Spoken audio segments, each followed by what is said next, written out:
मुझे लगता है ये तर्क तो कतई स्वीकार्य नहीं कि ओवैसी चुनाव क्यों लड़ने आते हैं। ओवैसी को भी पूरा अधिकार हासिल है, जैसे हर किसी को अधिकार हासिल है हिंदुस्तान के किसी भूभाग से चुनाव लड़िए। भारत में ऐसी व्यवस्था ही नहीं। ठीक कह रहे थे ओसामा नदवी कि यहां राज्यों का परमिट नहीं लेना पड़ता। डॉक्टर मनमोहन सिंह असम से राज्यसभा में आए थे और भारत के प्रधानमंत्री बन रहे थे। वो असम में जन्मे नहीं, असम में पढ़े लिखे नहीं, असम में काम किए नहीं। ठीक है, भारत तो एक है ना। इसलिए ये तर्क ठीक नहीं कि ओवैसी क्यों लड़े, उत्तर प्रदेश से क्यों आते हैं।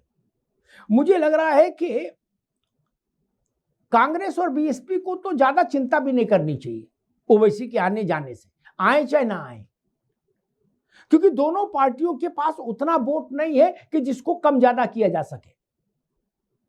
अरे हमारे कांग्रेस का जो वोट है विधानसभा में, उसमें ओवैसी क्या बिगाड़ लेंगे?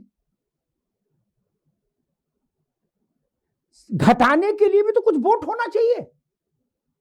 बीएसपी के पास जो वोट है उसमें क्या कमी आ जाएगी? उतना वोट तो मायावती जी के वर्ग का है ही उनके पास।